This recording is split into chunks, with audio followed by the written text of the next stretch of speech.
How can you define the term movements of plants? That is, growth of a part in a plant as a response to a stimulus or change of the location due to a turgor change is known as movements of a plant.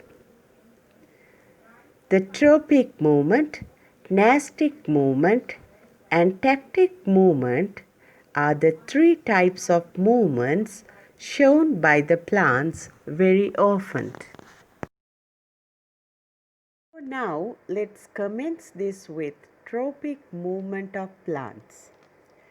Tropic movements are growth or movement that occurs due to a direct influence between the direction of stimulus and direction of response.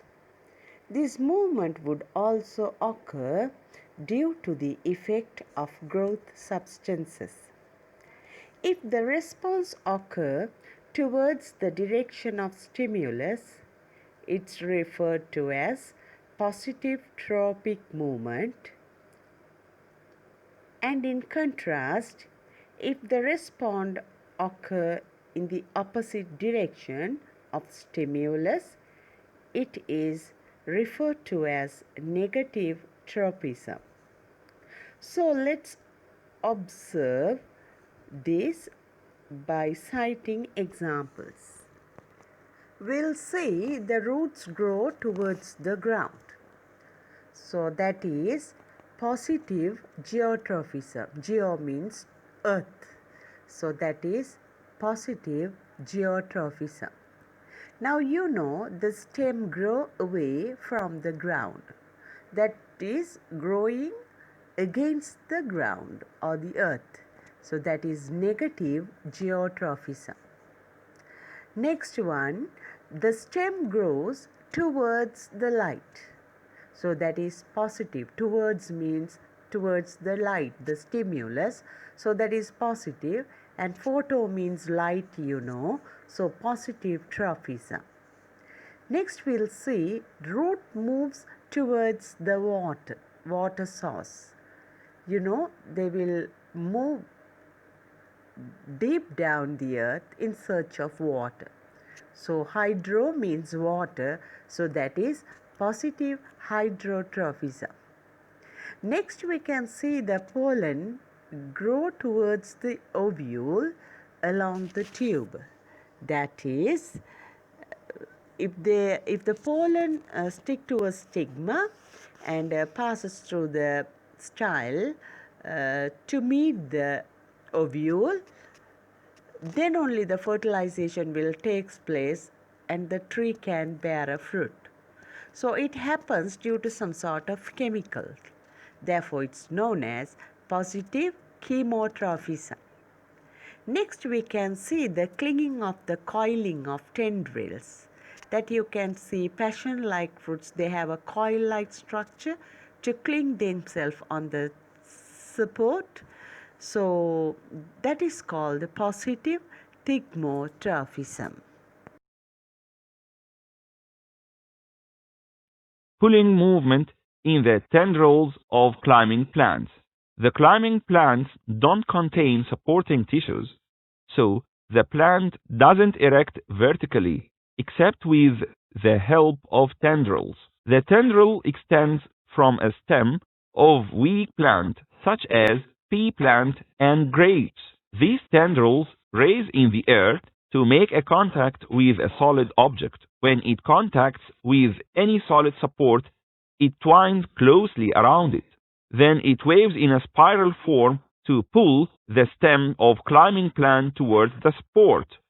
So the plant grows vertically and then the tendril becomes thickened by the formation of a supporting tissue becoming stronger. The twining of the tendril around the support occurs due to the slow growth of the side that is in contact with the support and accelerated growth of the tendril side that is away from the support, leading to the twining of tendril around the support. But in the absence of the support, the tendril wilts and dies.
Gymnastic movements, the response of the direction neither depends on the direction of stimulus nor it's related with growth substance. Another reason which directly influences the occurrence of nastic movement is turgor pressure. Now we'll move to few examples. First one is nyctinastic movement, that is sleeping or shrinking of leaves of Khathura or tamarind with a dusk. Second one is haptonastic movement. It shows the sleeping or shrinking of leaves when the stimulus is touched. Third one is seismonastic movement, which exhibits a sleeping movement during a shock. So for second and third we can take mimosa plant as an example. Finally, the photonastic movement, which shows the blooming of flowers with sunlight. Most of the flowers will come as example under this category. Mimosa pudica is commonly known as touch-me-not plant. This is because its leaves show a peculiar type of movement in response to the stimulus of touch. The leaves of touch-me-not plant have swollen base called the pulvinus. When the plant or the leaves receive the stimulus of touch, a chemical is released which travels up to each pulvinus. On receiving this chemical, the inner cells of the pulvinus undergo exoosmosis, that is, they lose water and become flaccid. This results in closing up of the two opposite leaves. This movement shown by the leaves of touch-me-not plant is known as thigmonasty. After a few minutes, the cells of pulvinus undergo endoosmosis and become turgid. This will cause opening up of the leaves.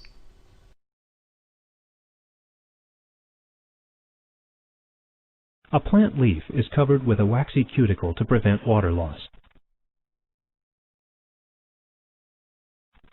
There are openings in the leaf, called stomata, that allow carbon dioxide to enter for photosynthesis. However, these openings also allow water to evaporate from leaf tissues.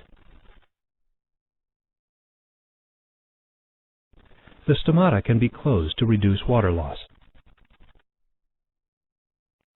Stomata are flanked by two guard cells. When a plant is well hydrated, the guard cells are swollen with water and bow outward, opening the stomata. Carbon dioxide passes into the leaf, and some of it is used up during the carbon fixation part of photosynthesis.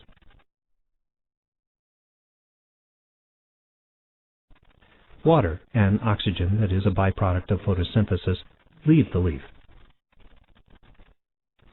When a plant is not well hydrated, water leaves the guard cells and they collapse, closing the stomata. With the stomata in the leaf closed, the concentration of carbon dioxide in the leaf goes down, and the concentration of oxygen goes up as photosynthesis proceeds. The increased concentration of oxygen eventually shuts down photosynthesis because of a phenomenon called photorespiration. It's time to have a quick grasp on tactic movements.